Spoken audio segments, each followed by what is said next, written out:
రాష్ట్ర ప్రభుత్వం అమల్లోకి తీసుకొని వచ్చిన ల్యాండ్ టైటిలింగ్ యాక్ట్ను నీతి ఆయోగ్ సూచన మేరకు ఏపీలో ఈ యాక్ట్ను అమలు తీసుకుని రావడం జరిగిందని ప్రముఖ న్యాయవాది ఎండి జవహర్ అలీ చెప్పారు. ఆయన మీడియాతో మాట్లాడుతూ ఈ చట్టాన్ని ప్రజా వ్యతిరేక చట్టంగా న్యాయవాదులంతా వ్యతిరేకించడమే కాకుండా నిరసన కార్యక్రమాలను కూడా చేపట్టడం జరిగిందని వివరించారు. ల్యాండ్ టైటిలింగ్ యాక్ట్ని మేము తీసుకొచ్చాం, దీన్ని అమలు చేస్తాం. ఇది కేంద్ర ప్రభుత్వానికి సంబంధించింది. ఇది ఎట్టి పరిస్థితుల్లోనూ రద్దు చేసే అవకాశం లేదు. ఏ ప్రతిపక్షం రేపు అధికారంలో కూడా రాదు.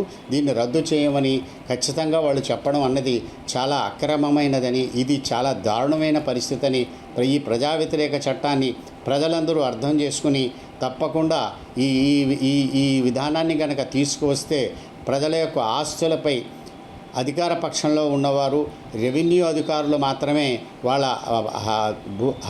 హక్కులు నిర్ధారించే విషయం వారి చేతుల్లో ఉంటే చాలా ప్రమాదకరం. అది కోర్టుల పరిధి నుంచి దీన్ని తప్పించారు కాబట్టి ప్రజలకు వ్యతిరేకమైనటువంటి చట్టం కాబట్టి ప్రతి ఒక్కరూ కూడా దీన్ని వ్యతిరేకించాల్సినటువంటి అవసరం ఉంది.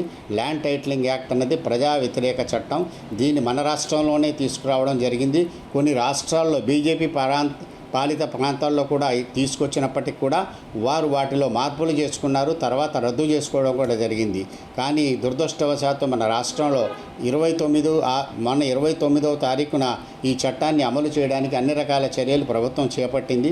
ఇది చాలా దారుణం. హైకోర్టులో చెప్పిన విషయానికి ఇచ్చినటువంటి హామీకి వ్యతిరేకంగా ఈ రోజున ఈ చట్టాన్ని తీసుకొచ్చి మళ్ళీ మన నెత్తి మీద రుద్దే ప్రయత్నం చేస్తున్నారు. ఇదివరలో కూడా చాలా చట్టాలు ఇలాంటివి ఆస్తి పన్ను విషయంలో, ఎలక్ట్రిసిటీ విషయంలో, అనేక విషయాల్లో మనకి చట్టాలు తీసుకొచ్చి మన మీద ప్రజా వ్యతిరేక చట్టాలు మన మీద రుద్దడం జరిగింది. ఈ విషయాలు ప్రజలందరూ కూడా గమనించాల్సిన అవసరం ఉంది. ప్రత్యేకించి ల్యాండ్ టైటిలింగ్ యాక్ట్ని మనందరం వ్యతిరేకించాల్సినటువంటి అవసరం ఉంది.